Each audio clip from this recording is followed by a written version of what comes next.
Hi, Craig. Welcome, everybody. Welcome, Craig, to another power-packed episode of Trek Talk. I'm Techman16. And Kirk. and Kirk is he's not going to be here today. So we got ocmsrzr from 45. I like to think of myself as the last-minute desperation substitute host. good. Andy, welcome back. How you doing? huh? I said, welcome back. How you doing? Welcome back. Like I'm not here every single episode since like episode 6. Welcome back like I'm a visitor. Thanks, Tech. Fucking dick. Oh, I had to throw that in there.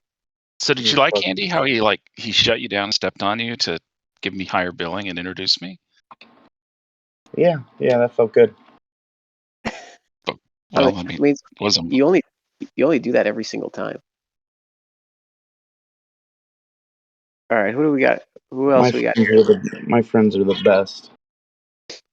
You got awesome friends, dude. Heart. Who else we got here? Legendary Dad. What's going on? Yep. Hey. LD's from my alliance. He's the best raider with the worst shield discipline on the server. That's true.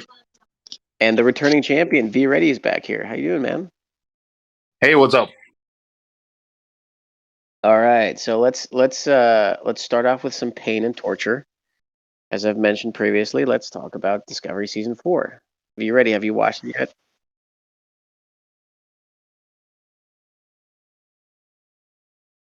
vreddy, you watched it yet?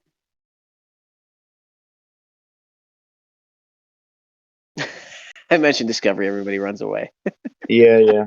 I'm gonna assume no. What about Legend? Legend, have you seen it? I think the mere mention of Discovery Season 4 just made vreddy faint. I haven't watched season 4, and I don't have access to it unless I download it illegally. All right, so I'm gonna do a little rant here about it. There are actually things that I did find Star Trek-y in this season. Overall, so I'm going to start off with the good things, and I'll talk about the canon issues, and then I'll talk about everything else. So the premise of season 4 was a 5 light-year anomaly appears and kills Book's planet Quashed, and then it disappears and reappears somewhere else, and all of a sudden it's like moving in certain directions and appears to be sentient or something, and somebody. Okay. 1 second, I'm just going to deafen myself because I don't want to hear this. Okay, go ahead. All right, so overall, I think there's 13 episodes in this season. There is enough content and there's enough good sci-fi there where it could have been like a good 3-part mini arc. You know, like how Enterprise had those mini arcs in season 4. So I think there's definitely a lot of interesting sci-fi, especially when it comes to actually encountering that species, because they really had to do some engineering. It was kind of like it was you guys you remember watching the episode of Darmok in TNG? I don't remember what I did Off the top yesterday. of my head. Can you remind me what happens in an episode? Yeah, so the Enterprise encounters a new species called the Tamarians, and they speak in metaphor. So yeah. Communicate with him in metaphor. Darmok and Jalad at Tanagra. Shaka with Balsfell. Right. So that's kind of the premise that is set up here in season 4, where they have to communicate with these species in effectively hydrocarbons and mathematical equations. So I think that is very very actually on point sci-fi. If we ever encountered species ourselves, that we'd have to probably communicate via chemistry or mathematics or something of that nature, which I thought was that was actually very well done. The build up to it, and also what I liked about it was that this species was actually located outside the galaxy, but not far outside the galaxy. I don't know how much you guys pay attention to physics articles or whatever, but there are actually planets and stars outside of our Milky Way galaxy. They're just kind of like rogue planets, if you will. And these species are located outside of our galaxy. But do they have a sun? Which Do these galaxies so outside of the Milky Way, do these galaxies typically have a sun and all that? Like they're a full solar system or whatever? It depends, right? So they're not particularly structured as they are inside the Milky Way. So there are rogue planets. There are actually rogue stars. There may be rogue planets rotating some stars. It's really kind of a crapshoot, but there's a lot of empty space. So there's a lot of darkness. It's not like quasars and supernovas will light up the sky, if you will. If you're located outside the Milky Way, I guess if you set your telescope to the Milky Way, you could see that brightness. But if you search in any other direction, it'll just be the blackness of space. And that's where these species live. So that was actually very interesting. You know, it took some contemporary topics that have recently been published, and they kind of hybridized it into an interesting storyline. So that was, like I said, it was very intriguing. It shouldn't have been 13 episodes how they did it. Could have been like I said, a 3-parter. But the bad part about it is they interspliced all that storyline with feelings and emotions and interpersonal problems and hooking up. There was a drum circle on the bridge, wasn't there? A drum circle? No, there wasn't a drum circle on the bridge. It was more of a okay. And this brings me to another criticism, is that they didn't really use the bridge very often. It seems like they went into the cargo bay for a ton of these scenes, and I'm just like, why? Because everybody's equal on the starship. Yeah, there's no leadership. And it's I think it's the same way for the ship. The ship, doesn't the ship have an AI or something now? The ship was probably feeling that the bridge was being overvalued and shadowing the rest of the ship, so they wanted to give Yeah, I mean, equal time to the cargo bay. To feel welcome and happy everywhere, right? Every area used. You know, you're not that far off, because the AI Zora starts developing emotions. It like withheld the coordinates of the species from the crew by design, and so the crew had to talk it down off a ledge. You gotta be kidding me. So you touched on something, Tech. I remember that episode, and I remember thinking at the time, the TNG episode of the race that only speaks in metaphors. Yeah. If you think about that, they had to have had a traditional functional language linguistically at one time. Otherwise, how did they come up with the ability to communicate and metaphors and science and math and all that good stuff? So, yeah. But now they speak in metaphors. So literally, they are in a culture whose entire language has degenerated to pop culture references. An entire people that's all they communicate with pop culture references. Well, I think we're 5 years away from that, Max. It's not just pop culture. I mean, in that episode, it was I'm talking about stories. If you think about the metaphors, were all about events, like famous events, right? And the reason that they were powerful metaphors to communicate with, because they were from the point of view of that alien captain that was trying to communicate with Picard. If I remember the episode, he was using all of this powerful imagery of these events. And what is that? That's him using a pop culture reference that he assumes that anyone and everyone would be aware of. Yeah, exactly. So yeah, we're about 5 years away from that.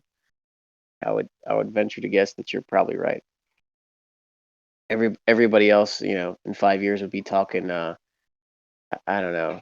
Tech, I will Smith you if you don't move on. Yeah. I mean, if there was no moderation, think about it. Most of our Discords would be 90 to 99% all just people talking in memes and video clips. That's a good point. That's a good point. Instead of actually Don't articulating. forget about emojis. Lesser included offense, but thank you, Andy. Yeah. But yeah, there was, again, this is one of the parts that I didn't like, was they had to talk the computer down and say, if you are trying to protect us, again, so season 2, right, was all about a maddening AI trying to take over everything and destroy life itself. And then, and then the sphere data creates its own AI that it could be maddening and out of control. But in any case, it acquiesced and provided the coordinates. But yeah, there was an entire episode about this where the computer had to be talked into, hey, you need to trust us if we're going to trust you, kind of thing. And you're telling me the entire episode was just that? I mean, it was this. You remember Kovich, Dr. Kovich, played by David Cronenberg, Not even a little bit. the guy that interrogated Giorgio. Yeah. Yeah. Okay. So he was sent to assess whether Zora has become a sentient AI, and if his assessment was if she becomes a sentient AI, then she has to be willfully removed from the computer due to Starfleet regulations. The only Starfleet regulation I evidently could agree with. I mean, if I was a captain of that ship and I had this crazy AI that wouldn't do what it was told and I had to negotiate with it. I mean, I basically, my standing order would be whoever the officer of the deck was would walk around with a dead man switch in their hand all the time, tied into an imp bomb on the ship. That would be my way of negotiating with the computer. So it's effectively what the AI did. She's like, if it makes you feel any better, here's a fail-safe shut-off code, right? It'll destroy me permanently. And obviously, emotions later, the computer said, all right, I'll be a special whatever thing to Starfleet to protect the crew. And then Stamets goes ahead and dismantles this kill switch. But in any case, Kovich was sent there to assess that particular thing because the whole thing is that a sentient AI cannot be integrated into Starfleet systems. And after the ending of this episode, it is determined that she is a new form of life, therefore not a sentient AI. Therefore, it doesn't have to be withdrawn from the. So she has full Prime Directive protections. Exactly. Yes. Didn't see that coming. I couldn't.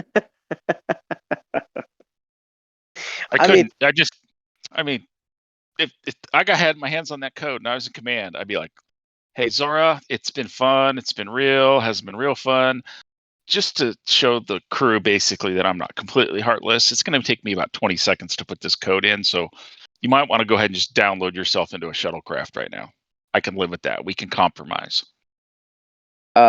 So she was given the option to inherit another computer, another body or something, and she refused. She's like, I like this one. Because the crew was all her friends, right? Exactly. She would miss them. Yeah. I could have wrote this, but it would have been hard to do with my Glock in my mouth. I could have wrote this while taking a shit. So then the other interpersonal stuff was apparently that Trill human person. God, I can't remember. Adira. She they were able to manufacture a Picard synth-like body for Gray, and then Gray becomes a visible person, and that person wants to train to be a Trill watcher something or other, and gets whisked off to Trill. And you're like, oh no, they have heartbreak, and and drama storylines and yada yada. I wasn't a huge Voyager fan, but at some point, wasn't the Doctor hologram, emergency medical hologram, left on so long beyond design parameters he became sentient? Yeah. So they had How to. did Starfleet? They Maybe he's the reason Starfleet has that role. Well, there was again synth versus hologram is different because holograms you could turn off if you effectively.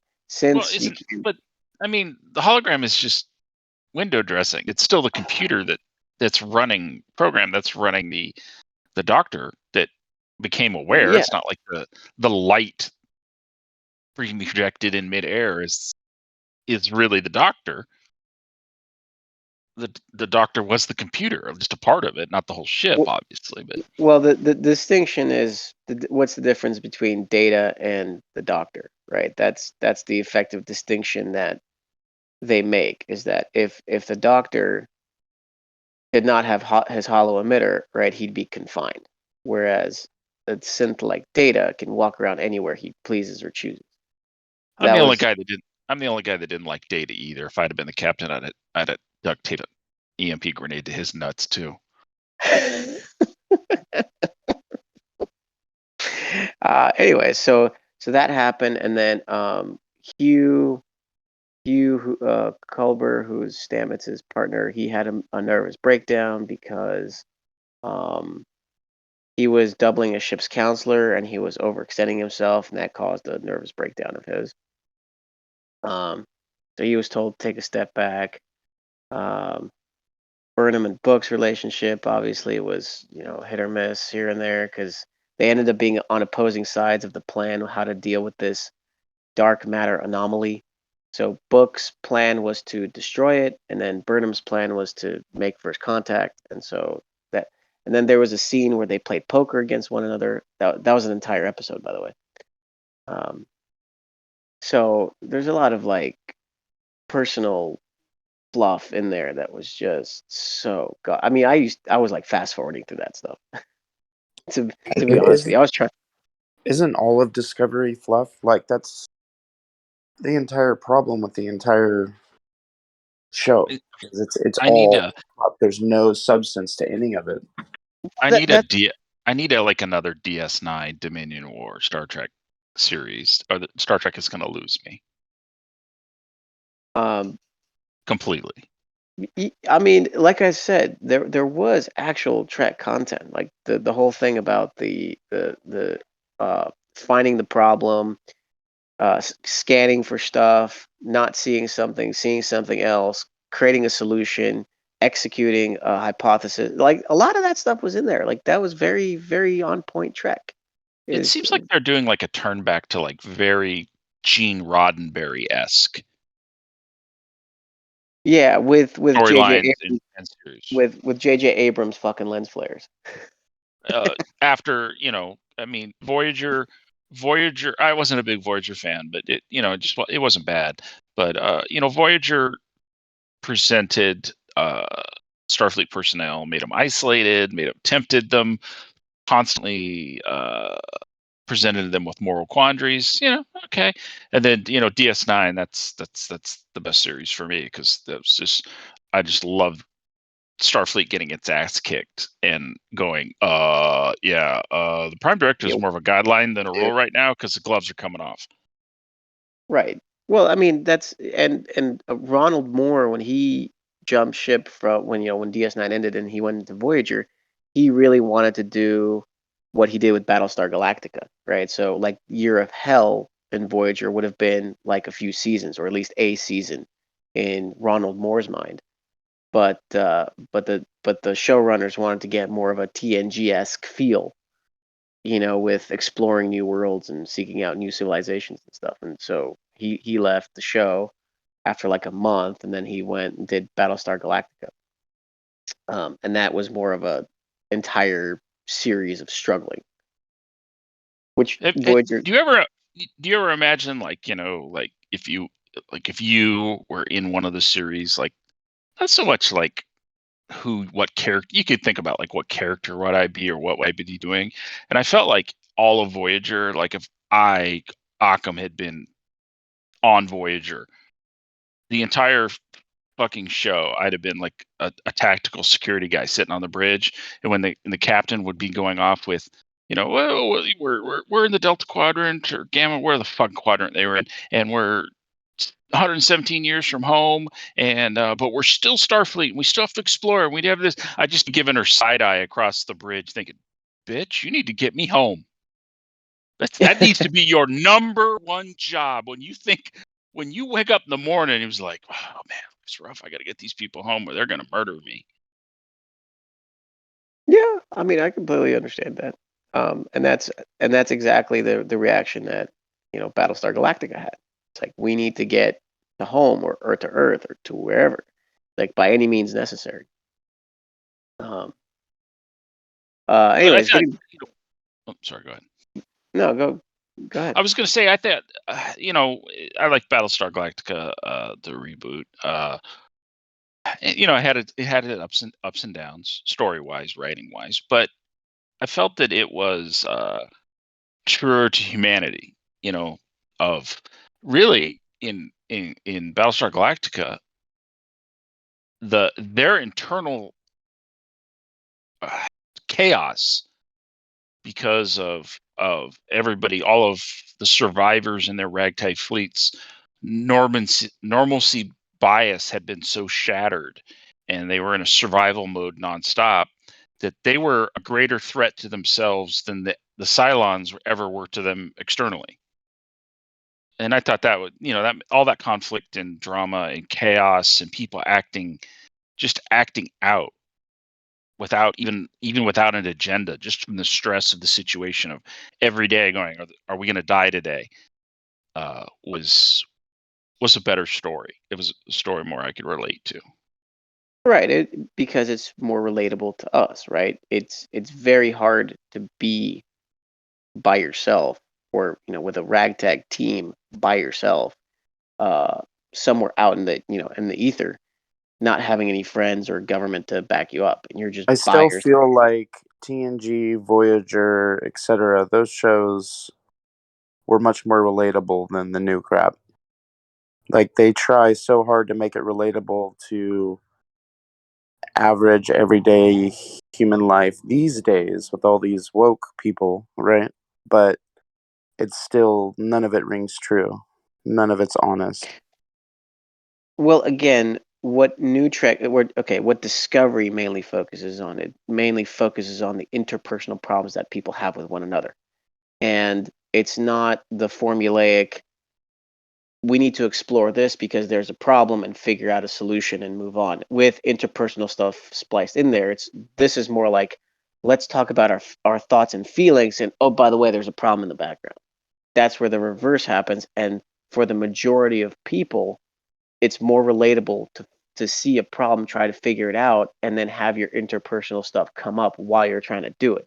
That's more of a natural progression of humans, as opposed to, you and I are having problems, and we're on the rocks, and it's like, oh, by the way, there's like a giant meteor approaching this planet, and we need to like prevent it from killing people. And then they're like, but before I push the button, Craig, we need to talk about that one time you did with your toothbrush, and it really offended me. And you're like, just like, can you press the button and figure this stuff out later? Like, that's where the inversion happens, and that's where it becomes less realistic to people. Now it becomes less engaging to people that grew up with older Trek, if you will.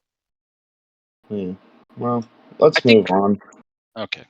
Anyway, so just to get back to this part before we move on, is just like Picard that we talked about, Discovery has no sense of ambivalence whatsoever. Andy's dogs eating sandwiches.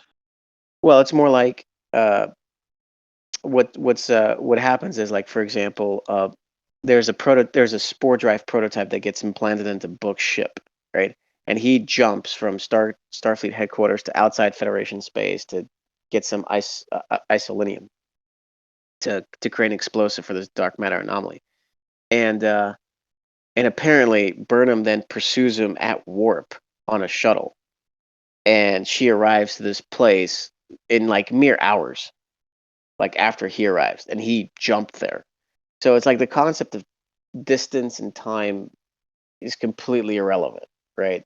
There's this whole so towards the latter part of the season, a new dark matter anomaly, again 5 light years wide, is threatening Earth and Ni'Var, or Vulcan, and they have to pass through the galactic barrier to reach these species that live in like a Dyson sphere.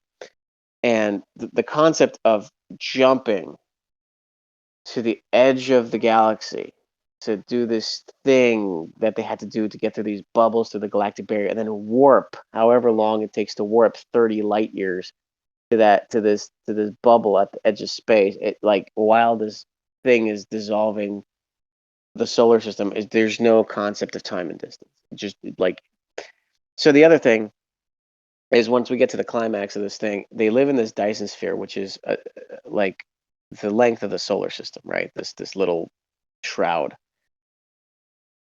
And this anomaly that they use is effectively a like a mining tool to mine a specific material to power their Dyson sphere. And I'm just thinking, like, your mining tool is hundreds of thousands of orders of magnitude bigger than the Dyson sphere you're trying to power. Your concept of energy and space makes absolutely no sense. You know what they needed? Just a couple of 0-point modules from Stargate Atlantis. I think 3. I think 3 is the magic number. If you got 3, you can do anything. That is so true. They should have just called up the ancients and be like, "Can we get like 3 ZPMs? 3, just 3, and we can power this Dyson sphere, no problem." I mean, but just like the concept of that is just so laughable. Like their particular Dyson sphere happens to encircle a sun and maybe like 2 planets, right? Okay, I'm just a dumb redneck former engineer, and Yeah. not.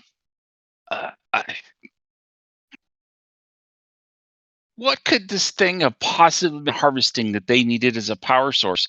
Because a Dyson sphere encircles a sun, kind of a power source, you know? That's the whole point of a Dyson sphere, is to take the power from the sun. Basically, fucking solar. Yeah. The sun. What the fuck were these people doing that in an entire enclosed sun was not enough of a power source? That's a lot of holodecks. I don't know, but they mentioned, the element or whatever that they're harvesting, and just like within the context of Discovery, it makes sense, but within the context of anything else physics wise, it just doesn't. It's like they were harvesting a thing called boronite or whatever the hell they were harvesting. That's apparently natural. Go ahead. Sorry. Yeah, they were harvesting a substance called boronite, which is apparently found in abundance in our galaxy, but not in abundance where they're at. So I don't think that it wasn't really so much a Dyson sphere as like a protective, it was like an artificial protective energy barrier or something. Because like they were able to project stuff out of it. And there wasn't a sun in the center either. It was whatever power, it was the boronite powered whatever that was actually generating the power there, which is why fucking crazy, the one-dimensional scientist dude that just wanted to get to his bestie, Right. was trying to steal. It was a platonic relationship that he tried to transport into the multiverse. Right. So, I mean, there was no sun there. I guess in their original solar system, there was a sun. the one that had the planet that they came from that everybody died on. But there wasn't one within, huh? Yeah, no, that was funny. Yeah. There wasn't one within the protective dome that they built after everybody died on the planet. I guess you're right. I guess it was just it just shined as brightly as a star. So that's why I thought it was a star, but it was a tiny boronite box or whatever. Yeah, something like that. I don't even. No, I mean, like, beyond personally, like beyond the whole, like the galactic wall thing is established in Star Trek canon from way back. The very first starting. What's that? With the very first episode of Star Trek. Yeah. But I mean, But like, there's no such thing. So we've come 60 years and still pretending like this thing exists. And you have to ride giant bubbles to get out of it. Right, and not only that, but you can't go up and you can't go vertically over it or below it. We're just going to continue to pretend that space is two-dimensional. I feel like this whole conversation is reduced, like Handy and I have fell back to the corner. We're playing liar's dice and doing shots. Pretty accurate. But I mean, like, the idea that there's nothing outside of our galaxy until you get to other galaxies is totally wrong. The Milky Way has its own dwarf galaxies. There are, the delineation between the greater visible galaxy is not really like a true delineation. It just gets less dense out there. Right. Mean, the whole idea is just flawed to start off with. Well, they're basing it off of the kind of established canon. Even Babylon 5 had the galactic rim, and you can't pass the rim, right? Things of that nature. But right, no, like I said, I mean, I get that it's coming from this established canon, but like I said, we've come 60 years. There have been plenty of times when Star Trek has kind of retconned shit. TNG did it a lot. They retconned a lot of stuff in order to bring it more current with our current scientific understanding. Well, TNG also went to the edge of the universe where thought is part of physical matter. Right. But yeah, there's a lot of callbacks. Like, for example, remember the scene where they had to pass through the galactic barrier, and everybody's like, "All right, you got to transport into the pattern buffer," and you're like, right. I'm like, okay, Burnham, I assume you studied every single file from the Enterprise all the way through the Enterprise J, the Enterprise G, F, whatever, K, L, M, N, Q, P, and you found the one time that Scotty transported himself and had his buffer on a loop so that he could keep himself alive on a Dyson sphere, of all things. This is like, I mean, I like the callbacks. It's just way too specific. Yeah, and Picard's doing that too. There's lots of callbacks to prior seasons, lots of references to the original series, without getting into something and spoiling it. There's lots of TOS references. Right. Oh, nobody's fucking watching this shit but the two of you. Yeah. Yeah, that's accurate. And so Handy, so peace infested your server, huh? Yeah, I mean, it just wiggled its way on in there, and I hate when that happens. It's spreading. Gary's not doing his job. Yeah, Gary is Handy. alive and well. Wait. You guys are at peace now? What's that? You guys are at peace now? Yes, that's correct. Oh wow, that's a surprise. All right, Handy, why don't you take it away? Tell us what happened and that Um, piece I'm happened. being a dick, Tech. Please go ahead. Nerd out. Please run your own show. So it's all right. Most people don't want to hear about it anyway. Next week we'll talk about Prodigy. Like I tried to move it on like 10 minutes ago, but yeah. I mean, so what happened? We had quite a few people that, all around just were like, okay, we've had enough war. That was fun. Time to restock. So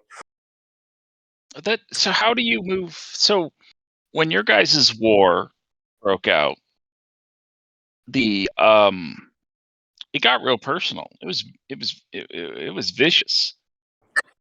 oh yeah. How And do you roll? there's How do still you roll people that back? How do you roll that back to peace so quick?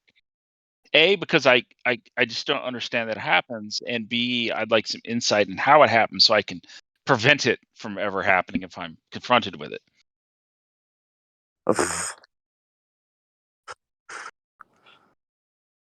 I mean, essentially, we get a win. That's all we wanted. I mean, but And we wanted our concerns addressed. it was like I had felt watching you guys the 34 channel on the server on the Trek Talk server and guys I talked to on stage or in the after party, man, it got vicious and personal. Oh yeah, and you just put that genie back in the bottle. Essentially. Diplomats of your skill disgust me. So elaborate what actually happened, how the piece came about. Well, I mean, a month into it, we started talking to MBD. Essentially, talks kind of stalled when Dark got involved, and they gave us an ultimatum, told us they would go to war with us if we didn't capitulate. Some sort of weird peacekeeper option they thought they were deploying. Yeah, and EMP grenade to Craig's nuts. You heard me, Craig. I'll do it. You and your grenades, man. I mean, well, you could. I mean, you it's could kind of a say, "Oh, catch-all. that." You could say that's aggressive, but I didn't say imp bomb. I was being proportional. I'm trying out new things. Anyways, so the war. Any more questions? I mean, how it ended was we talked finally. Dark got involved. It caused MBD, in our eyes, it caused MBD to turtle and not talk to us for another month. And then at some point, we started talking again and were able to work out our differences and come to an agreement, and it ended the war. It was that simple for us. So that ended the war with MBD, and then everybody else followed suit. I don't. Correct. Is that what happened? Dark told us from the beginning that they would stop screwing with us as soon as we ended the war with MBD.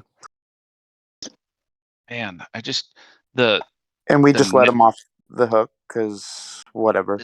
The natural, not natural, just preponderance of nastiness and personal attacks and all the shit that came out that I watched happen when you guys went to war with MBD. I can't believe that just went away. It didn't go away. People are just shitting their traps. And that genie's just going to get out of the bottle again in under 3 months. Oh, it will. Because that's human nature. And it probably will, but we have assurances from both sides that we will clamp down on those people that do that shit. Fair enough. For somebody to actually completely hate somebody in this game is completely ridiculous to me. Like, give me a fucking break. It's a goddamn mobile game. And you're going to tell me that you just hate somebody so much that anytime you see them talk, you have to interject and personally attack them. I mean, come on. We're supposed to be adults here. I mean, Well- everybody in our alliance is an adult. My hate doesn't usually. No, but I don't Tab agree off. with that. There are some people who actually hate me enough to actually attack me anytime they see a message of mine. And it's fucking ridiculous. I mean, they even try to bait me into coming and talking to them by just mentioning and making derogatory comments about me. Even after I left the war and it's been a month, they still if you're do one of those people that anytime you see one of these other people talk that you don't like, that you have to jump down their throat, I mean, I pity you that they have control over your. Talking. I pity you that they have control over your emotions that well that they're going to get a reaction. No, they're not getting a reaction. They're trying. They still try to send No, derogatory I'm not talking comments. They about still you. Shut up. God damn it. I know that you don't let the trolls affect you. I understand that. I'm talking to the people that let the trolls get to them. You know what I mean? So yeah, but sometimes the troll can get really nasty, and people cannot just keep quiet. I mean, it takes a little bit of work to actually not respond. Sometimes I want to, but I just walk away. But it's sometimes not that easy. Sometimes I respond, but I don't let them get to me. I'm not actually angry. Sometimes those trolls are creative and they score a pretty good shot and it gets under your skin. Yeah, and that's great and it's entertaining and it's funny. But I'm talking to the people that genuinely get super pissed. Like, and let that shit affect their real life. Like, they can't move on until they get their word in. So these like talks, for example, on our Discord here, the Trek Talk Discord, one of our referees is like, "Hey, let's stop this. You know, it's getting a little out of hand. Chill out." And then people keep talking. It's like, okay, look, those people that keep talking clearly have a big fucking chip on their shoulder, and they just can't walk away. Those people have a problem. And I think they should reflect on those issues and, you know, figure it out. so I got a question about these talks because, you know, we had a Diplo channel here, and it was full of vitriol, and we still have our Server 34 channel, which had a lot of vitriol. Now it's died down a little bit, but it died down because Strange Kirk basically deleted the perm, so nobody can talk there. It's there for reference. No, that's not what happened. It's because a couple of alliances started bitching that this is not a neutral server, and you have people like me and Strange Kirk that can post because we're admins, and they're like, let's take this to 3 other fucking private discords with truly neutral people and neutrality and all that fucking horse garbage shit that they ram down everybody's throats. Which is garbage, but yeah. So my question is, on how many other discords did these talks take place? 0. It was just PMs? Correct. Voice chat? Correct. Wow.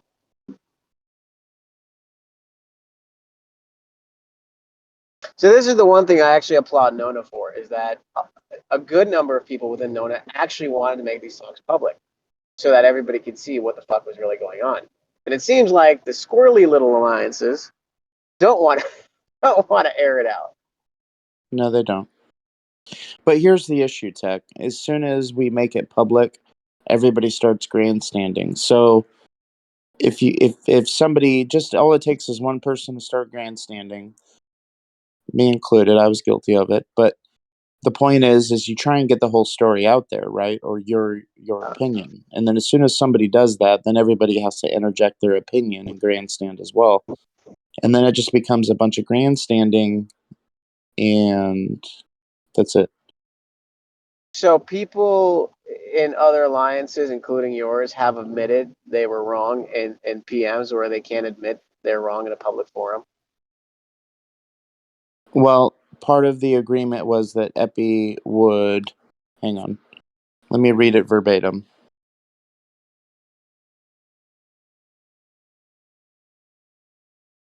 And I'm not talking about just MBD here. I'm talking about everybody.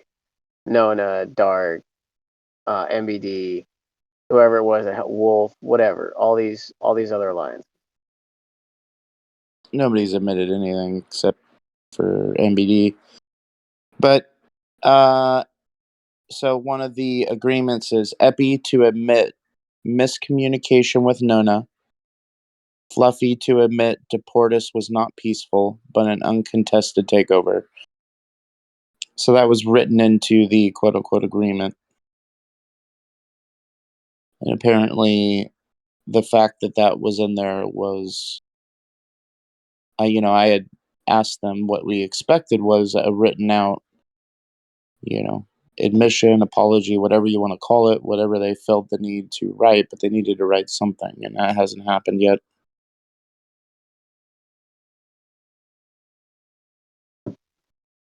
Number 2 was a peaceful transfer of Nirimer from MBD to Nona for 30 days. At the end of the 30 days, we'll give it back. Why? Why are you giving it back? Because that's what we agreed. I'm playing Occam's viewpoint. Why are you giving it back? If they agreed to give it to you. Agreed. Because that's what we agreed. It's that simple. So okay, wait. Item. Before you move on to number 3, so then if you're going to give it back, why take it in the first place? Because we wanted it for a month to see if we liked it, decide what we want to do for TC. I mean, there's nothing to stop us from after the 60-day nap. If we want to try for MBD's territory, we certainly could do that. I'm trying to follow. So you're trying to decide whether, what part of it you can evaluate the buff right off the bat. All it came down to is Nona wanted to win. Look, they gave us one of their TC to make us stop. That's it. I'm gonna ask one more thing because I feel like we're dogpiling on Handy, and I'm having a pseudo empathic moment. There's no reason behind it. Look, it was just like, oh look, we got a token win, yay! Whatever, let's move on. I'm gonna put it out there, and it kind of seems like sometimes Nona feels bad about winning as well as they do. Well, we weren't winning. We went up against their TC multiple times, and like 5 different alliances dogpiled against us. It was 1 versus 5. My dick just got hard. And wow, we killed a fuck ton of ships, and we got really close to taking it. One system we did take. The others we didn't. Because the odds were too stacked against us. Too much lag. We know how the scoring mechanic works, and too much fucking lag. There's certainly the alliance that they can get enough ships in there, you just can't. That's just the way the scoring metric works. Huh. Yeah. Okay.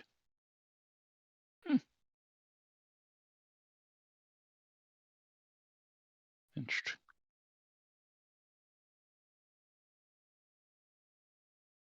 So yeah, anyway, we saw the writing on the wall. Continued aggression at this point would have just pushed more teams to join the quote-unquote fight against Nona, which is fucking ridiculous. But, like, people never stop to think, oh yeah, this isn't going to start a server war. No, this is a good thing. We're fighting the man. Come on, give me a fucking break. Well, nobody likes to lead sled dog. Yeah, I know. The fact is the people in our alliance are no different than any other alliance. We're all just humans playing a fucking video game. So people want to, sit back and act like they're doing the right thing. I mean, that's complete bullshit. You're just picking a side and playing a game.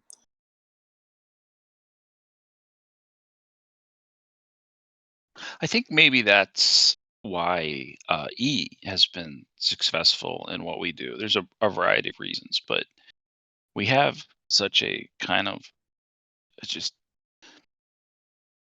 fucking pirate crew that somehow got spliced with wolf DNA.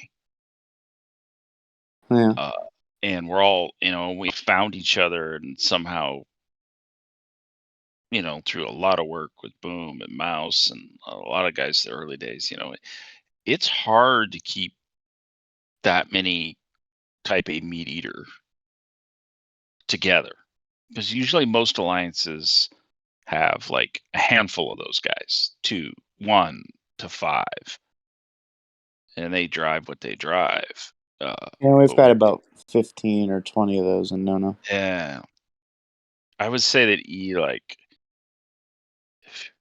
50% maybe, and then the 50%, the other 50% would be considered highly aggressive in a normal alliance.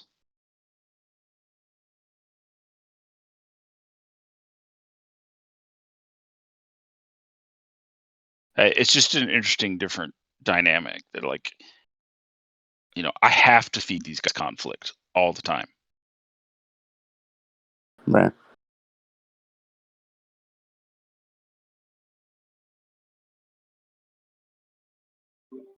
I saw you found my buddy last night. Occam. Yeah, that was fun. Yeah. Look, when I looked at the time from when you posted it, it looked like about 8 hours after I made him bubble up. Yeah, we rated him for about 6 hours. Incho got rated. I heard that. Something like, I've heard like 5 to 10 trillion they got off him. No, they got under. It was like 4 or something. It's a pretty significant amount. I mean, I'm not happy that that Inch got rated, but He fell asleep or something. rating Inch is a No, he hit the shield button and it did not engage or whatever. You got to give credit that rating Inch is no small task. I mean, how many ships did they have to throw at him? The battle report from when they actually cracked them was buried in hits, so he doesn't know. I mean, sure, it was an arduous task, but ROM has significantly changed the metric of there's so many different hard. ways that you can crack people now with ROM. I mean, you can work burning on like a more difficult target until you get to easier stuff. I'm sorry, a level 60 should not be able to be cracked. If somebody progresses that far through the game, and for anybody under level 56 should not be able to crack a 60. I just don't think that's... I mean, that's always been a part of the game, though. I mean, anybody can be cracked with enough time and dedication. Sure, but it shouldn't take 10 minutes. It should take fucking hours. Well, I mean, if you're tossing burning at somebody, it's not going to take 10 minutes. It's going to take you hundreds of hits, thousands of hits. Because go ahead. Like, I was just thinking back to one of my biggest cracks when a guy on our server who's an ally, great dude, Mike Honcho. When I cracked Honcho, it took me like 45 minutes of hitting him nonstop, being my base right next to him. And he was slightly more powerful, moderate, slightly. I think we were the same ops level, but he had been there longer. At the cap, took me like 45 minutes of just nonstop beating on his base with my Enterprise. And Cole, who's like we've mentioned, is the worst, the stupidest fucking whale that ever existed on any server. He's 52, and I'm 55, and I'm kind of a potent 55 with my research as 55s go. It took me 5 hits to get into Cole's base with my Pilum with Rom, and he had all ships home. He had, yeah. I went. That was me chewing through his 4 best ships, 4 best warships, and like I think 2 miners maybe. But he's a dumb whale, though, right? He is a dumb whale, and that is a factor. But I wasn't using my biggest ship. I was using a Pilum with Rom. My Pilum is what broke. I broke him, and I can't remember. You mean Rom the character? The officer. Oh, okay. I'm like, what the fuck are you talking about, Rom? It is a Romulan. You don't play the game. You don't have Ron. You wouldn't fucking know. I wouldn't know. No. Yeah, Rom is completely changed the rating metric, the meta. Yeah. Yeah. I mean, I nearly cracked Cole. Like he was on, so it was just a fuck you. But I nearly cracked him. Like I nearly one-shot his base at 47 with a Pilum. Like a tier 5 Pilum. And that was the point at which that's what I was talking to Occam about. He nearly, like, I hit him, and then he had been in our TC hitting ships, and he decided that was the time that he was going to come home and bubble up. and then about 8 hours later, I guess the shield dropped, and Occam got him. I think that's what Handy's saying, though. So you spend all these resources going up to level 49, 50, 51, 52, blah, blah, blah. What's the point then? If you can be cracked in an hour, I mean, who fucking cares? Because so it changed the game in that sense. And so I get what you're saying, Handy. Like, it doesn't, it makes an even player field. However, it also makes the defense platforms completely worthless. Like, why? Besides leveling up, obviously, they just made one mechanism of the game completely pointless. Well, I mean, that's true, but if you toss in somebody, if you toss in Crass, and they're all of a sudden, you're Crass plus synergy, and you've negated ROM. So okay, look, I understand that there are ways to negate ROM, and there are ways to negate people hitting your base, but the fact is when you're playing your game, typically you're not set up for base defense. Most people. Exactly. That's why you're getting raided. But if you're online, if you're playing the game and you're not set up for base defense, you're online. True. And you can you're like, ooh, I'm getting hit. You have a choice. Who actually recalls their ships and then changes their crew around for base defense? I mean, do a lot of people do that, really? Well, I would pop a shield, like a 1 hour that I don't care about, and then I get all my ships. Let's say the 1 hour home. expires, and you haven't come back online. If you're offline, you're offline. I don't know. It's not a big deal to toss. First off, if you're offline, you should have a shield up. Like, that is the 100% most effective way to not get cracked. And if you have a shield up, then you will not get your shit stolen. It is totally as simple as that.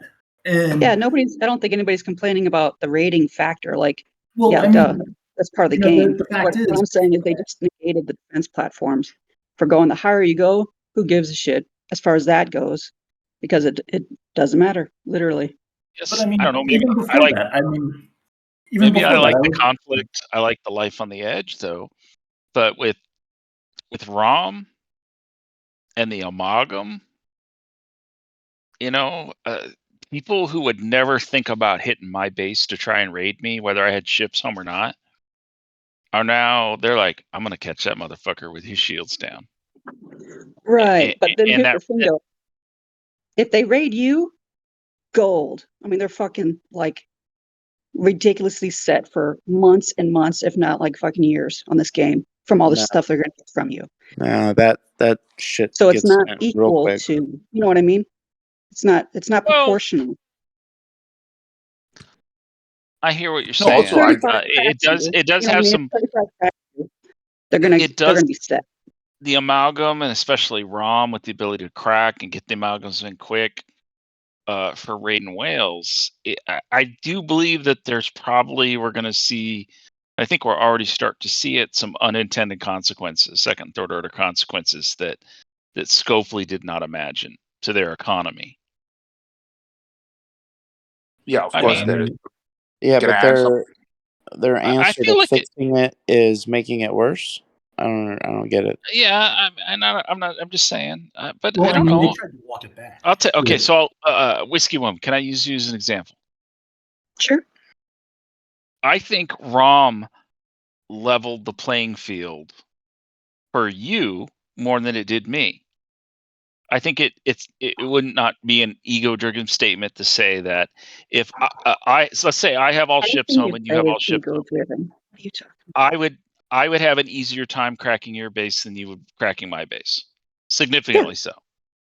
Right. But ROM now makes the and that imbalance could very well go. It ain't even fucking worth trying it to get through all his ships. But with ROM, you're like, hey. Well, but here's the thing, though. Like, so amongst 50s, if I wanted to get into your base, I would have to spend the time and effort to do it, right? Mm-hmm. Which would make it worth it. Like, that makes it like, yeah, look what I did. However, now with ROM, it doesn't matter. Like, I'm the same as anyone else as far as if we have the right crew. I mean, it's, you know what I'm saying? Like the defense platforms don't matter. I think it's bad. I mean, Handy's got a point. It's bad. It's worse for the whales than anybody else. Well, I don't mind that. I don't necessarily mind that because cracking whales is fine. Whatever. I guess the part I'm most concerned with, it's not proportional. So it's just not proportional. So a 30 that, or a 35, say a 35 or a 39 that cracks you, the amount of resources they're going to get, the amount of ease. So it's considerably easier. So that's one. And then the amount of resources they're going to be set 1,000 times more than, say, if I cracked your base. Do you know what I mean? It just seems. I mean, that's well. I feel like there's two issues there. I don't disagree. I feel like there's the cracking issue, the ease of cracking, and then there's the economy issue. The cracking has to do with the way ROM has changed the meta, and then the economy, the loot you can get in is the amalgam has changed the meta. And I like that part. I think that's okay. So if they did crack you, yeah, let them have the loot, right? Because they deserve it. But if they make it so easy to crack you, I mean, what the fuck? Like, that's what I don't. If they make it that easy, so going from small to big, that's the biggest bragging point. Look at what I did. I cracked this size, and now it's like, anybody can do it. It's not that special. Okay. All right, I see the point there. I don't know. I just feel like everybody who, I just feel like I just thought more people would be excited about ROM because it gives you an opportunity to beat a whale or a higher ops player at something when you may not be able to beat their ships in PvP combat. And the way the game works, you're never gonna if they vastly outpower you. Mm-hmm. Well, so it should be other whales. So frankly, right? Like, so I think other whales should be trying to raid other whales. Oh, but I think the ROM makes it completely disadvantaged. Like, it's just not. The whole point is to like strive and to have an accomplishment. Mm-hmm. What's the accomplishment? I mean, but even before, like I said, you could get into anybody's base, and it's just a matter of the number of hits. I mean, like, I helped in. I mean, I've worked on coal solo for 15 minutes before people were jumping in, and made progress through. At the time, it was with my Valdor against his Kelvins. And by the time other people jumped in, his Kelvins were gone. And it's it's just the number of hits and the amount of time that you're willing to put into it. And yeah, but now there's less time. What's that? Considerably less. Isn't that satisfying though? That there's I would have thought that ROM would have made a little more satisfying, because there's these players. Say for instance, there's a player, and you just can't beat their ships. Like if your biggest ship against their bigger ships, you have no chance. You're never going to win. And you're like, this person frustrates me. I can't do anything to them. It's demoralizing. But that's now, what Tolstoy was saying. But I'm talking about PvP combat. Oh, okay, yeah, PvP. Okay, and then but now with ROM, you have a way to get back at that player who can trounce you in PvP, and nothing you can do is going to matter. But now you're like, nah. But now I have a mechanism where I can extract revenge, get ahead of them, get the sense of accomplishment, or level of the playing field. For instance, right, back when most people were like 40s, well, not most people. So for BTS, okay, it's a smaller, it was a mid-level type alliance, Handy, and Cole could squash any of us, and he was a bigger player at the time than anybody that was in the alliance. And one night his shield was down. BE, which was the bigger, batter type alliance, hadn't found him yet. So our admiral and a bunch of people got together, and I think it took like 100-something plus hits from everyone that was big in our alliance, and a few hours. I think it took like 2 or 3 hours. It would know, but it was a long time. We finally cracked him, and then we got to raid him. And for us, that was huge bragging rights, huge everything, because just like Occam's was just saying, none of us could beat him PvP, but we just cracked his base. Yeah, it took us forever, but damn, yeah. Like we worked for it, we coordinated, it was an accomplishment. Now, like, people are going to fall asleep on their game, they're going to do this, they're going to do that, who cares? You can find a base unshielded. But I don't know, I just think the level of effort you put in was what made it special. Like, now, yeah, it might take people, I don't know the dynamics, maybe an hour to crack Osmer's base, when before they would have had to have luck on their side, 4 hours when he's sleeping, and every big they could find to come hit him. And then they would have cracked him. That's what I'm saying. Am I explaining it right? Yeah, I get it, actually. Because when I cracked Honcho, love you, Honcho, but that was a feather in my cap, personally. That was a big deal to me. It always has been, still is. Right. And I would not have to expend the same amount of effort now compared not to even close. Right. But I don't know. I don't know. There's so many opportunities for whales to run tested it? Has anybody tested how much faster it is? Ridiculously so. Oh yeah, it's so much faster. I did a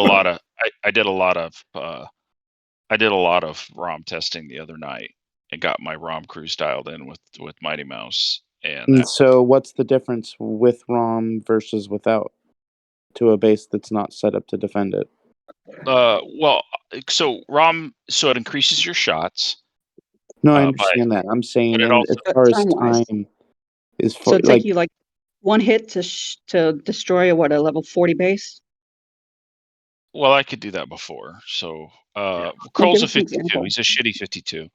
I took out all of his ships and got his. I think it took me 4 hits with my Pilum, with a highly optimized ROM crew. It wasn't just like I put ROM on there and went, oh well, let's see what happens. No, you still got to be smart about it. And I was lucky to do some base testings with MM. I think I took out all his ships in 4 hits, and then the 5th hit took his guns out. Yeah. And if I had done that with my int A without ROM, it's hard to say, because he's such an idiot with his crews and his ship. If you still use your Pilum, right? Maybe. If you use the same ship with the old station crew. Pilum. I don't know, because I've never raided with my Pilum before. ROM so works you got better. to go down the full level. Right? Well, it is and it isn't. It's because of how ROM works. Right. That he's better on certain ships because of firing patterns. Yeah. So I'm optimizing that it makes certain ships that might have been a lower power better than ships that are higher power. Yeah, You know, I guess. So I min-maxed the shit out of it. I had the right ship, and I had a lot of crew testing with, and I MM is first. I think Tolstoy, you're second as raider or owner. So I had not expended effort into figuring my ROM out, and I got on a conversation, I think it was just a couple days ago, with MM and Tolstoy, and they just told me what they had encountered. I had some ideas, and I was able to smack an ally's base, like, I don't know, what did I hit? I hit his base like 20, 25 times, maybe. Nah, it wasn't that much. 12, 15 times, until I was able to optimize this crew for this situation, with ROM. So I had everything dialed in. So there is also just the ability to just put ROM on and a stupid crew on any ship. You're not going to probably see quite the results that I saw. Yeah, but here's the thing now. So you just did all that research. Maybe it took you a few hours or a day or 2 days or whatever, right? Now, everybody in your alliance and everybody who gets hit by them, so Cole knows it now, knows the good format. Cole knows ROM. Well, you know what I'm saying. Yeah. Like, so I see. But I see what you're saying, that the cat's out of the bag, because you can only keep, and it's not a secret, but keep that optimized information. But the reality is that that's harsh. 75% of the players on our server, and I think any server, are fucking idiots that don't know how to crew anyway. And they can't be bothered to crew for maximum effectiveness. So they just copy everybody else's, though. Yeah, I still see so many shitty crews, even from Wales. But that 25% that's willing to learn and put in the effort, right, they're going to see a huge uptick. Right. Because just putting ROM on the bridge gives you a bonus, but there's a lot of other factors at play to really see those huge cracking results. And still, it's going to be, 10, 20 times? God, even more than that, depending on what you just said. Easier to crack someone than it would have been. And that's for all levels, right? So now the 19 level to crack a 39 level, it's going to be nothing. Which, okay, so now you're going to get this influx of raiders who are like, anybody can do this shit. No skill required. Let me just copy somebody's crew, go knock on the door, take it down, take their shit, and that's it. Which, fine. But the whole, growing up with the game, right, for the level wise, the biggest or the funnest appeal, right, to the raids was the sense of accomplishment. Like, wow, look at what we did. We got everybody together and we did this, we did that. And now it's going to be like, I'm by myself, going to go hit somebody a few times, raid their stuff when I'm kind of bored, and then maybe I'll call the alliance, or they'll see it, or some other people will see it. I guess it's just not the same because they put such a different ratio to them. It's just proportionally, it just seems like, what the fuck? I see what you're saying. Yeah, there's value there. Okay. I don't know. I guess not instead of concurrent to that. I just think that ROM gives the ability. I don't think it really favors the bigs, high ops players, because they can just brute force their way into. Like, ROM doesn't help me cracking a 39. I was getting in anyway with minimum effort. Right. But I just feel like ROM does not help me punch down in raiding, but I feel like it gives other players a great ability to punch up. Right. So instead of time and effort, all you need is the right crew. And here's the thing, and going towards that right crew thing, the the optimal crew that I'm sure that Occam was probably running as well is not necessarily a crew that many people are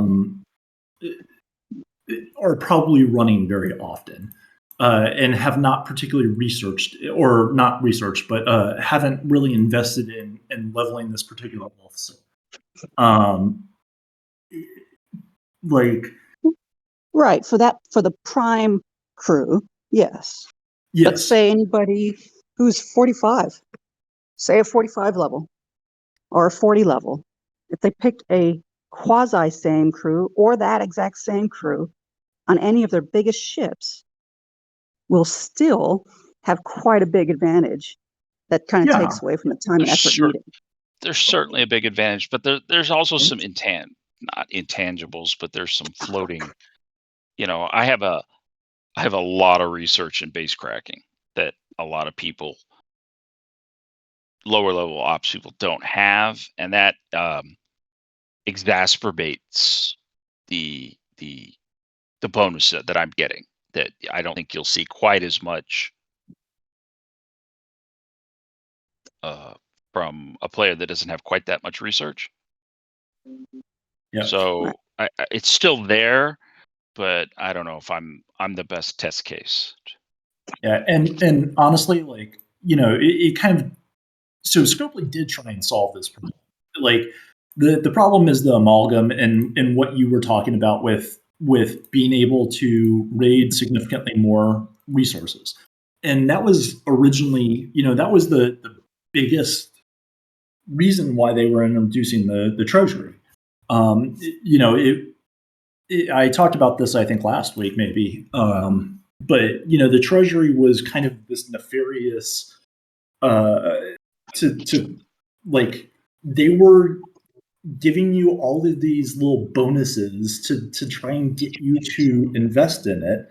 But the biggest part of it was that level locking of the 5 levels that was going to basically reduce the amount that everybody under 5 levels took from someone that was bigger than them. And the whole reason for that was to fix the pack disparity, in the pack disparity that people were able to raid from bigger players. So your packs might have how many? Might have a couple. Might have like trillion or trillions of par in them, and at 50 plus.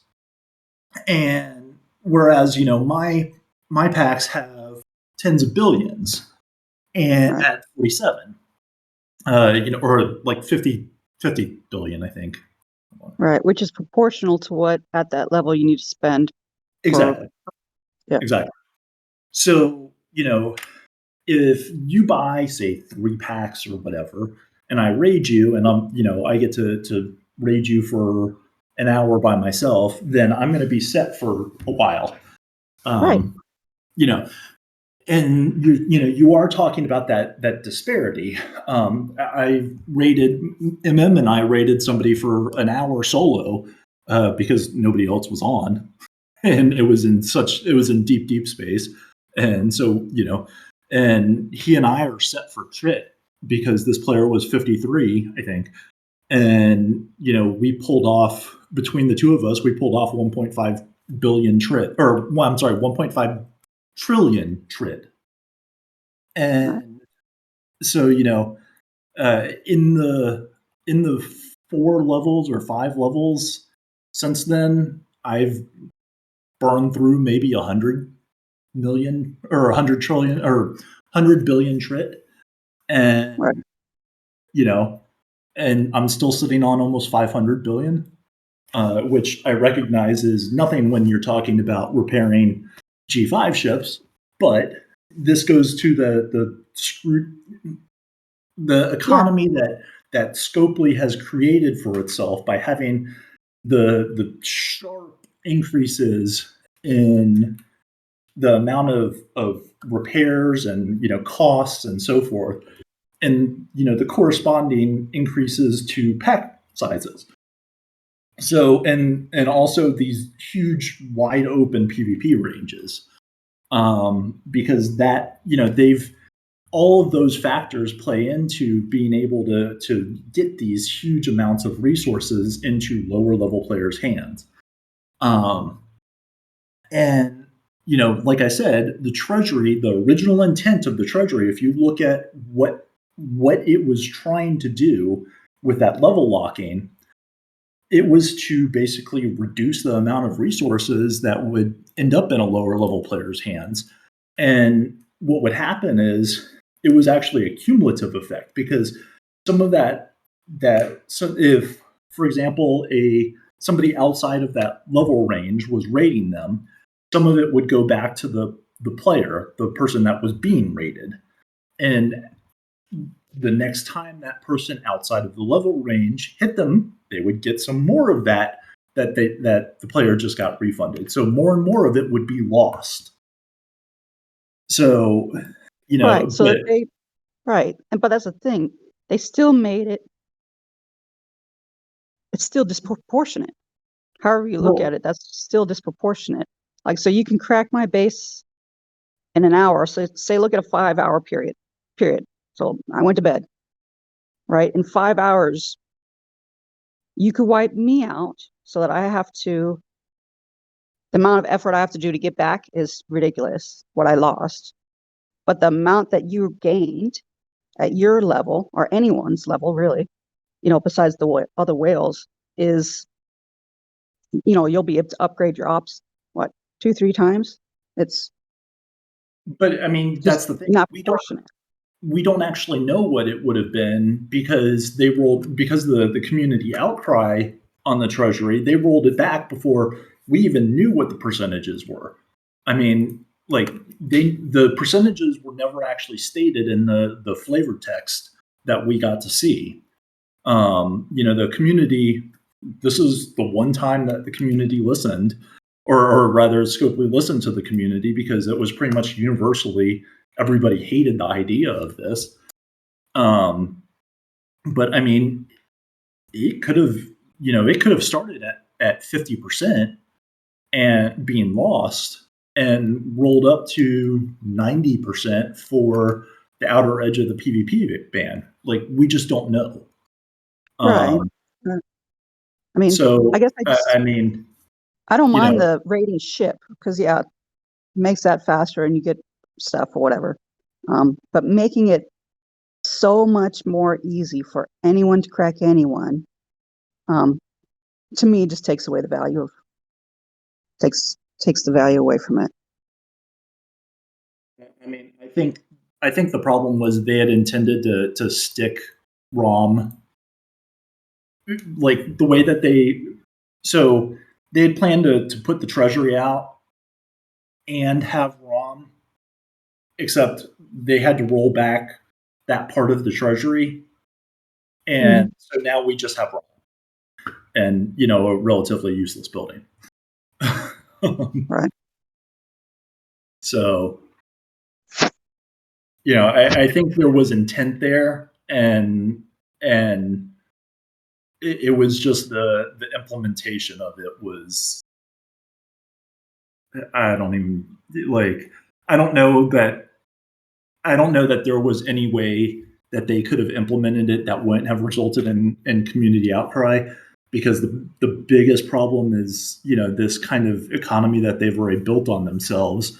And when they, and then the unintended consequences of the amalgam that they didn't see happening, but, people immediately saw, because you had people who, you had Biggs buying packs for people in their, Biggs buying packs for themselves, and then letting, dropping alliance or switching over to a ally alliance, and then letting, their own alliance raid them.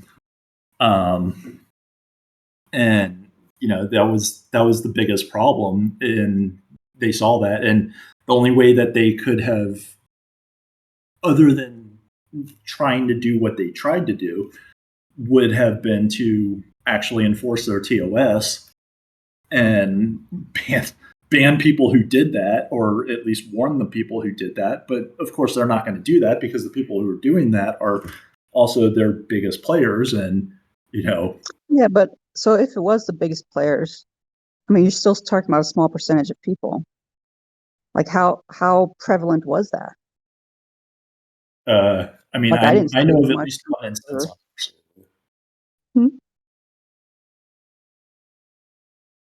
Well, we've beat on this topic for a while. I think ultimately, we could agree that Scopely is worried that the amalgam set a chain of events into effect. And Scopely was starting to realize that there were second, third order consequences. And they were trying to get a handle on that. And the Treasury was one of the ways they tried. And it was ham-fisted. Nobody liked it. And they rolled it back. But then they doubled down on their problem by releasing ROM. So it just threw gasoline on that fire. And Scopely clearly is reacting to it on a variety of levels. And I don't think they're done. They're going to try other stuff to get their hands around this amalgam issue.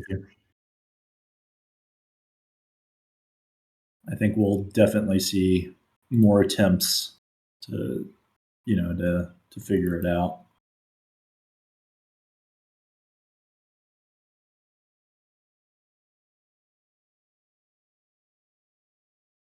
Tech and Handy, we've bored them to sleep. Come on, V, ready? Pretty sure. I'm pretty sure I'm passing out.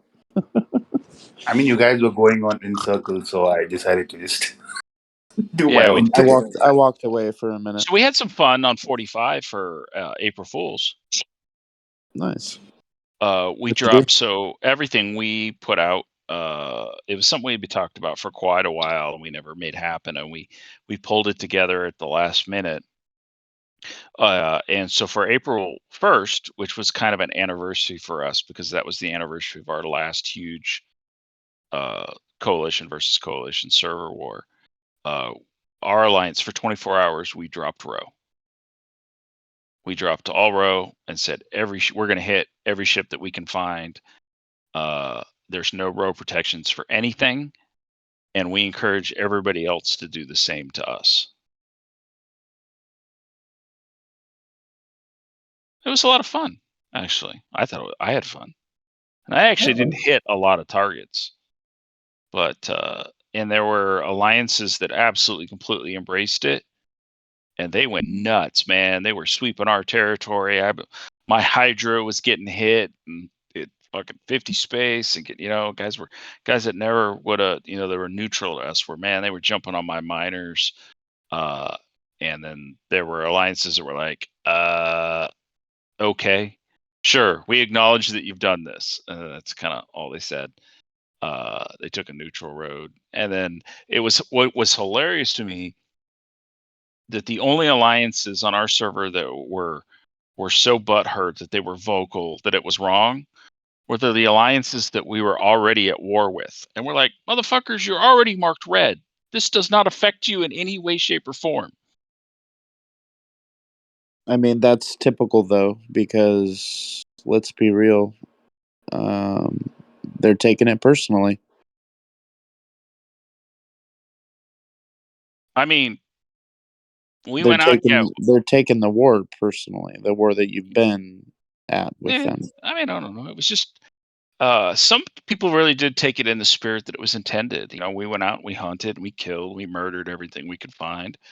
But man, there were a lot of people, whether because they were like, hey, it's fun, or they were like, I never really liked these guys, or I've never had an opportunity, kind of the middle ground. It's like, I never have an opportunity to hit these guys. I can't go out and pop their miners when they're not OPC without, and then we had some people that were like, had been on the losing end of wars with us for the last couple of years, and they're quiet because they can't really do anything about it. Their alliances have been destroyed, but they're still harboring a grudge, and it gave them an outlet to just beat on everything ship they could find. It was actually vastly more successful than I thought it was going to be. Probably because of Man, the announcement Tolstoy wrote. That's pretty cool. I thought it was cool. Clearly, some people were butthurt, but you know, there always will be. Yeah, I mean, I would say most people who I interacted with, you know, took it in the spirit in which it was intended, and you know, went out and had some fun. Particularly, yeah, I don't know whether or not they also went, you know, neutral or went ROE-less against everybody else, but they certainly did with us. And you know, I got tagged a few times, and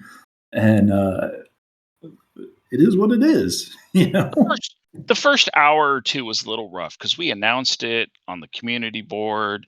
We had comms from a variety of our fleets announcing it in GC that it was going on. So it took like the first hour or two was just a flood of PMs. You're hitting me, UPC. You're hitting me. And then, you know, everybody kind of word filtered out through the other alliances. You know, they were like, oh, well. But it was fun to just go, you know what? Let's just drop the rules for 24 hours. Yeah. I mean, even for me, within those first couple hours, like everybody who sent me messages were like super chill about it, and which kind of goes back to the what do I have to do to get some good fucking hate mail?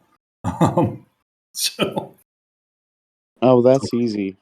Just ask the people on my server. They'll fill you in. Just change your tag to Nona. Yeah, you'll get plenty of hate. I mean, like everybody sends me super reasonable messages, and I'm just at this point, I'm just kind of wondering, like, what have I done?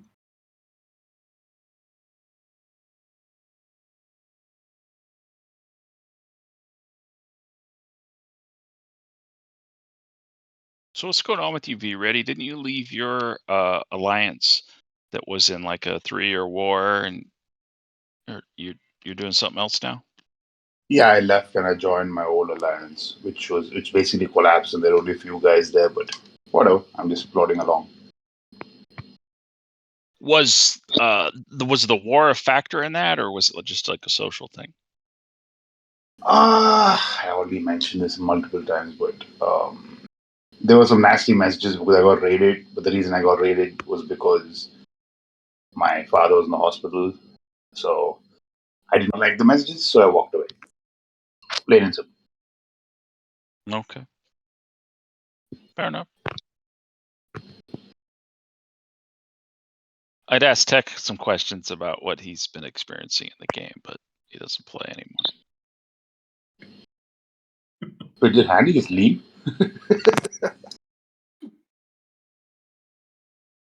He'd been quiet for a while. I wonder if he was.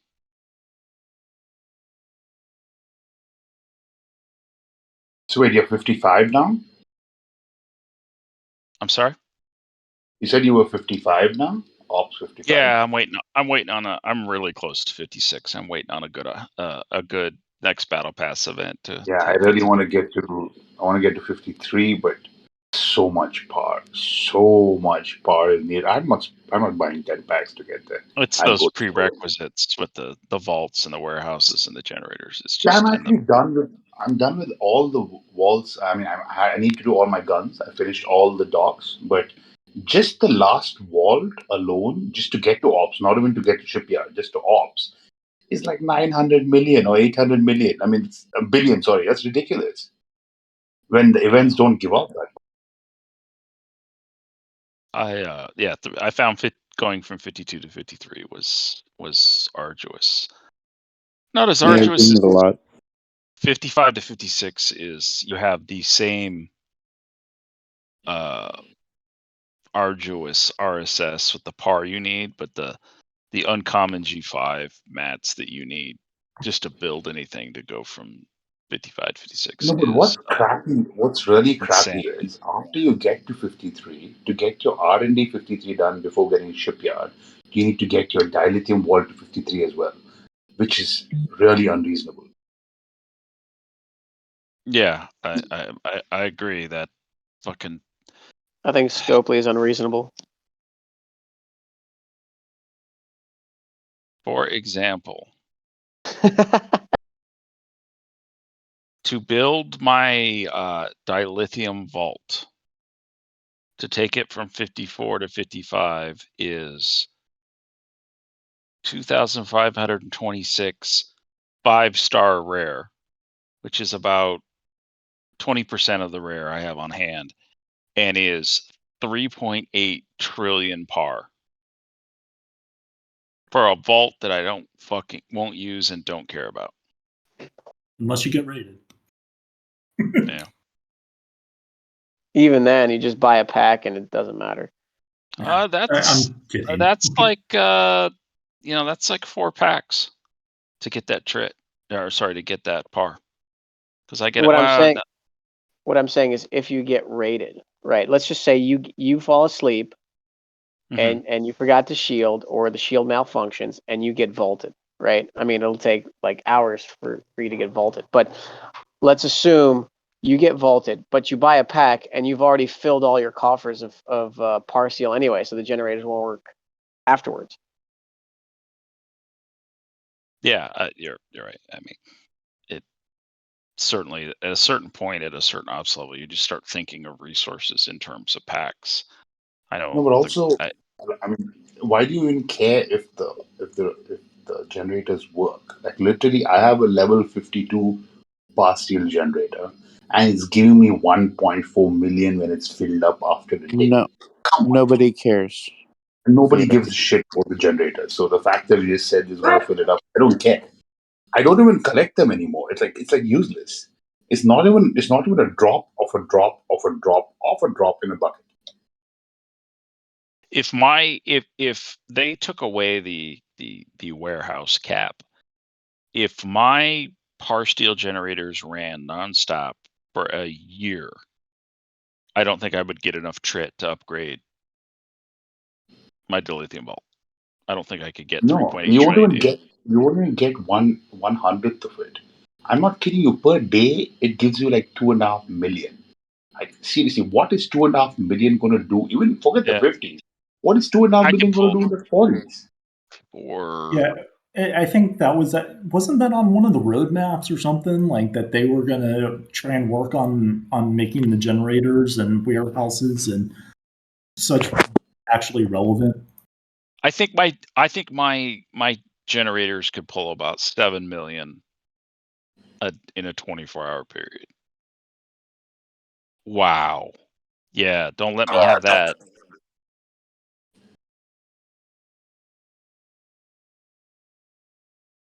Yeah, it would take a year and a half for my generators to get enough par for me to upgrade my deal warehouse. Thanks, Scopely. And that's if they were on 24/7. And there wasn't. I mean, this is the supposition that they always ran.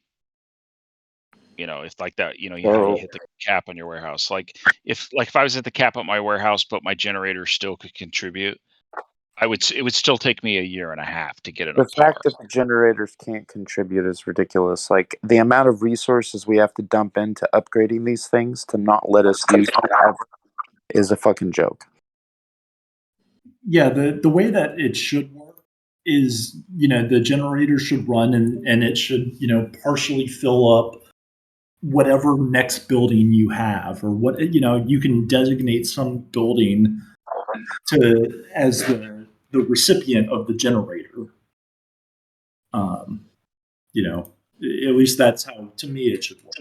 So you would have this little slider bar, and the reason they probably won't do that is because people could literally just idle the game and not actually open the game, and it would just sit there and collect. I mean, I guess, but I'm gonna idle the game for a year and a half so I can go, ooh, I got my vault. Now I have my vault constructed. I got over on Scopely. No, of course not. I'm just saying Scopely is that ridiculous that they would use that as an excuse to not do it. They're trapped by the warehouse mechanic. Yeah. Because if the generators did continue to contribute, what does the warehouse mean? What does it contribute? What does it do? Yeah. Well, it's to block people from raiding. Well, No, the that's vault. the vault. That's the vault. Oh, Yeah. what does the warehouse do? It's been so The long warehouse. since I've looked at that building anything Yeah. other than The, just some stupid the thing I have to warehouse. click on. The warehouse is an artificial cap that when you are above that cap, your generators stop working. They start contributing. Right. They won't. Well, then they should get rid of it. I don't fucking know. Yeah, I mean they should. You've but dumped all this resources in. I mean, really, what the warehouses should be is a way to store additional resources if you haven't, or if you haven't designated something. Like for example, you build. Yeah, there you go. It should store what the generators make, and you can allocate it later. Right. Or they should just make the warehouse a cap on how much, now that would be vault again. All right. I had a half-baked idea and it was half-baked. Well, they could dramatically increase what the values are for the warehouses. So instead of millions, they should be trillions or whatever. Well, that's the easy level. That's the easy fix. I would like to. I think more dynamic would be to tie warehouses to make it like a vault for mats. And if you were over your protected value for the make the warehouses like a vault but for mats, and then if you were over that, people could raid your mats. People would never let that happen. Yeah, I don't think so. That you talk about butthurt. People would quit the game at that point. Yeah, there'd be a lot of rage quitting. But then servers, okay, well, that's probably a downward spiral. Yeah, then we'd all be on the same server because they'd have to merge everything after all the rage quitting. Yeah, that would be a quick end to the game. That was kind of a flight of ideas I had. Yeah, that's probably. Yeah, I mean, unfortunately, the most likely scenario is that we end up with a new prime to do exactly what was just said. To increase the amount of the maximum cap of the RSS. But it would be a considerable amount. Yeah, I mean, but nothing says. I mean, doing it. 1,000 multiplier on on the maximum warehouse size, and and that's all of a sudden that's the new prime. So I mean that's the most likely way that they go about making them relevant, should they ever choose to do that, at least in my mind.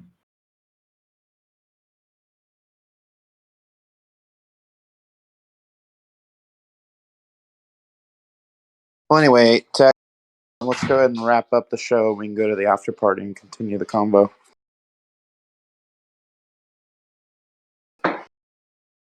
We've lost Tech. We've intrigued Tech so much he's trying to reinstall the game. Yeah, I would say it's something more like he's decided to pay attention to his family and ignore us.